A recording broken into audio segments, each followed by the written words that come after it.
चांदनी चौक जहां जादू होता है। सूरज ढल रहा था। चांदनी चौक की गलियों में लंबी परछाइयां पड़ रही थीं। हवा मसालों, मिठाइयों और स्ट्रीट फूड की खुशबू से भरी थी। एक सेंसरी ओवरलोड जो इस एंशंट मार्केट प्लेस की खासियत थी। लेकिन जैसे ही सूरज की आखिरी किरणें फीकी पड़ गईं, एक अजीब सी खामोशी छा गई। दुकानदारों की आवाजें और बच्चों के क्रिकेट खेलने की आवाजें एक भयानक सन्नाटे में बदल गईं, जो केवल दूर से कुत्ते के भौंकने की आवाज से टूट रही थी। संकरी गलियों और टूटती हवेलियों के बीच एक खास इमारत खड़ी थी, जिसका कभी भव्य फसाड अब धूल और डिके की परतों के पीछे छिपा था। ये थी वो इन्फेमस कर्सेड हवेली, जिसके बारे में लोकल्स फुसफुसाते थे। कहानियों में एक बूढ़े नवाब और उसकी खूबसूरत बेटी की बात होती थी, जिनकी इन दीवारों के भीतर असमय मौत हो गई। उनकी आत्माएं हमेशा के लिए मॉर्टल रेलम में फंस गईं। हवेली का विशाल लकड़ी का दरवाजा समय और निग्लेक्ट से घिसा हुआ शाम की हवा में अशुभ रूप से क्रीक कर रहा था, मानो उत्सुक आत्माओं को अंदर आने का इशारा कर रहा हो। इसकी खिड़कियां, जो कभी इंट्रिकेट लैटिस वर्क से जगमगाती थीं, अब बोर्डेड अप थीं। जो भी रहस्य अंदर थे उन्हें छुपा रही थी। हवेली के आसपास की हवा भारी लग रही थी, एक अनदेखी ऊर्जा से भरी हुई थी, जिससे रूह कांप जाती थी। जैसे ही अंधेरा चांदनी चौक पर छा गया, श्रापित हवेली एक सॉलिटरी सेंटिनल की तरह खड़ी थी, एक फॉरगॉटन एरा का साइलेंट टेस्टामेंट और उन रहस्यों की हॉन्टिंग रिमाइंडर जो हमारी दुनिया की सतह के नीचे छिपे हुए हैं। भूत प्लीज, ये बस एक पुरानी बिल्डिंग है जिसकी स्पूकी रेप्यूटेशन है। सोचो, इस जगह में कितनी सारी स्टोरीज होंगी। क्या तुम नहीं जानना चाहते कि वो सच्ची है या नहीं? यार, मुझे इस सब के बारे में कुछ नहीं पता। मुझे इस जगह से क्रीप्स आ रहे हैं। तीन दोस्त अननोन की ओर आकर्षित होकर हवेली के सामने खड़े थे। आकाश था, ग्रुप का स्केप्टिक, लॉजिक और रीजन में यकीन रखने वाला।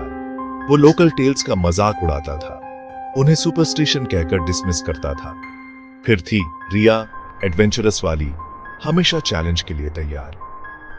हवेली की सिनिस्टर हिस्ट्री ने उसकी क्यूरियोसिटी को बढ़ा दिया था। और आखिर में था रोहन, इजीली स्केर्ड वाला। वो घर पर हॉरर मूवी देखना ज्यादा पसंद करता था, बजाय असल में एक में जीने के। रोहन के रिजर्वेशंस के बावजूद तीनों ने अंदर जाने का फैसला किया। अननोन का थ्रिल, कुछ एक्स्ट्रॉर्डिनरी एनकाउंटर करने की पॉसिबिलिटी रेजिस्ट करना बहुत टेम्पटिंग था। अपने फोन्स को फ्लैशलाइट्स की तरह यूज करते हुए उन्होंने क्रीकिंग डोर को पुश किया और अंधेरे में कदम रखा।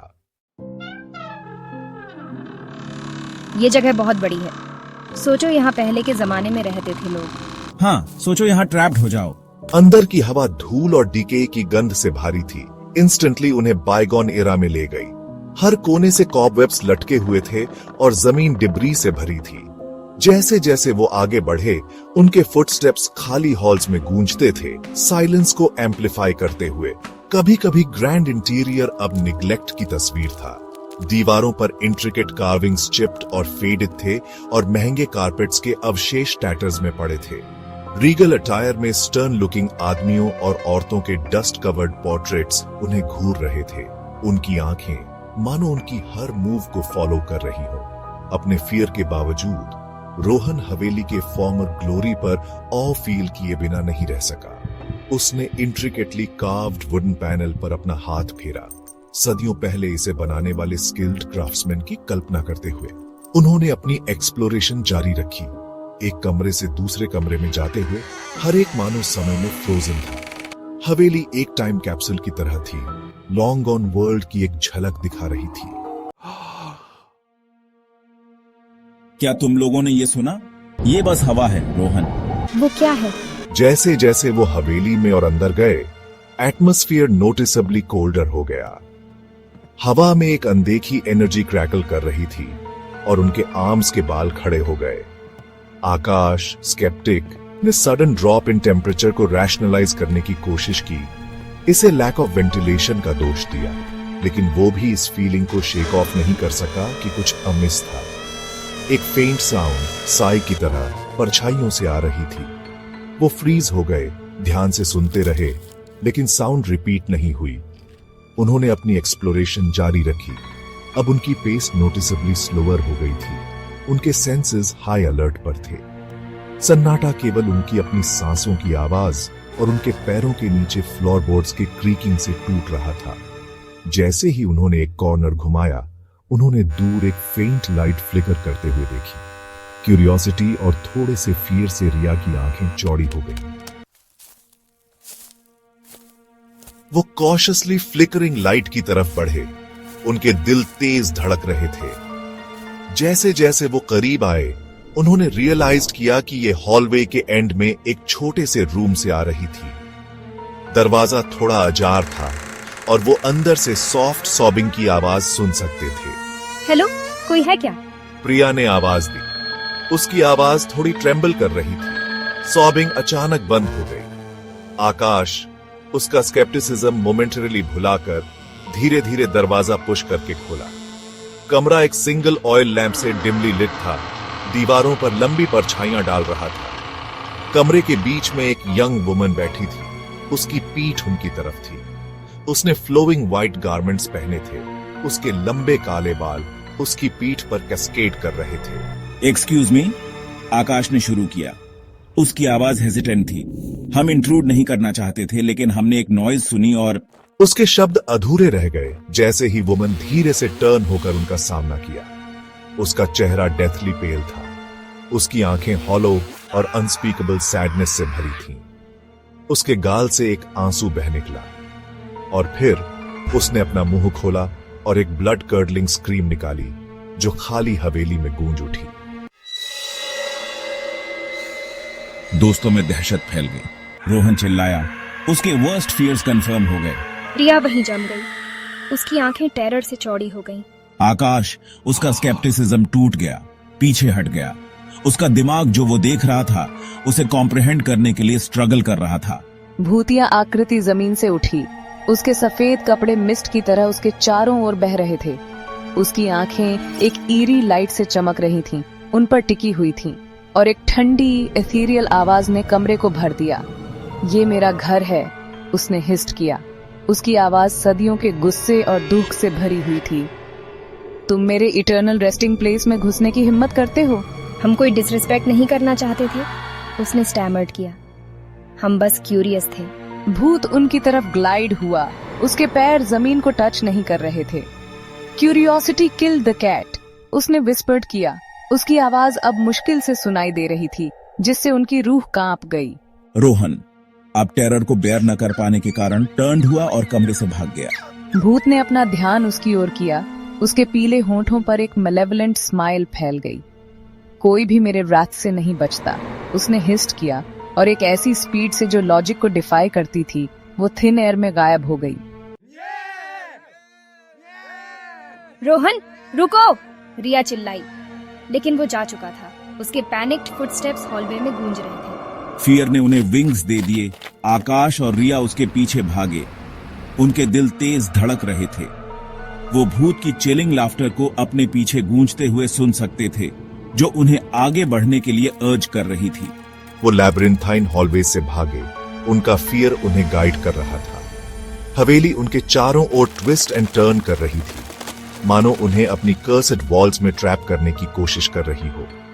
वो डिब्री पर स्टंबल हुए। उनके लंग्स जल रहे थे। उनके लेग्स रेस्ट के लिए स्क्रीम कर रहे थे, लेकिन उन्होंने रुकने की हिम्मत नहीं की। उस वेंचफुल स्पिरिट के साथ नहीं जो उनके पीछे थी। आखिरकार वो हवेली से बाहर निकलकर गली की रिलेटिव सेफ्टी में आ गए। ठंडी रात की हवा ने उन्हें एक स्लैप की तरह मारा। उनके लंग्स को मच नीडेड ऑक्सीजन से भर दिया। वो धूल भरी जमीन पर गिर पड़े। ब्रेथ के लिए गास्प करते हुए उनके शरीर एग्जॉस्शन और टेरर से कांप रहे थे। जैसे ही वो वहां लेटे थे, अपनी सांस पकड़ने की कोशिश कर रहे थे, पिछले आवर की इवेंट्स उन पर छा गईं। Eerie silence, ghostly एपरिशन, chilling laughter, ये सब एक बैड ड्रीम जैसा लगा। फिर भी फियर जो अभी भी उनसे चिपकी हुई थी, थिक एंड सफोकेटिंग, उन्हें कुछ और बता रही थी। क्या सच में ऐसा हुआ? रोहन ने स्टैमर्ड किया। उसकी आवाज ट्रेम्बल कर रही थी। मुझे नहीं पता, रिया ने रिप्लाई किया। उसकी आवाज इक्वली शेकी थी। आकाश भी स्केप्टिक शब्दों के लिए एट अ लॉस था। उसने हमेशा ऐसी स्टोरीज को सुपरस्टिशन कहकर डिसमिस किया था, लेकिन आज रात उसने जो देखा वो सभी लॉजिक और रीजन को डिफाई करता था। उसने एक भूत देखा था, उसकी आइसी प्रेजेंस महसूस की थी, उसकी चिलिंग लाफ्टर सुनी थी। रैशनैलिटी की उसकी केयरफुली कंस्ट्रक्टेड वर्ल्ड उसके चारों ओर रूइंस में पड़ी थी। जैसे ही वो धीरे धीरे उठे, उनके शरीर एकिंग, उनके माइंड्स रीलिंग, उन्होंने कुछ अजीब देखा। हवेली का एंट्रेंस, जिस डोर से वो कुछ मोमेंट्स पहले एस्केप हुए थे, गायब था। उसकी जगह एक सॉलिड वॉल थी, मानो वो कभी वहां थी ही नहीं। क्या? आकाश ने मटर्ड किया। उसकी आवाज डिसबिलीफ और फियर का मिक्स थी। उसने वॉल की रफ सरफेस पर अपना हाथ फेरा, लेकिन वो सॉलिड, रियल थी। वो ट्रैप्ड थे, चांदनी चौक के हार्ट में ट्रैप्ड, एक वेंजफुल स्पिरिट के भूत और एक मिस्ट्री के साथ, जिसे वो कॉम्प्रिहेंड करना शुरू भी नहीं कर सकते थे। क्या हवेली हमेशा सील्ड थी? क्या बाहर निकलने का कोई दूसरा रास्ता था? और उस गोस्टली वुमन का क्या हुआ जो उसके हॉल्स में हॉन्ट करती थी? सवाल हवा में लटके हुए थे, हेवी एंड अनआंसर्ड। तीनों दोस्तों ने नर्वस ग्लांसेस एक्सचेंज किए। उनके चेहरे फ्लिकरिंग स्ट्रीट लाइट से इल्यूमिनेट हो रहे थे। टेरिफाइंग ट्रूथ का एक साइलेंट एक्नॉलेजमेंट। उनकी ऑर्डियल अभी खत्म नहीं हुई थी।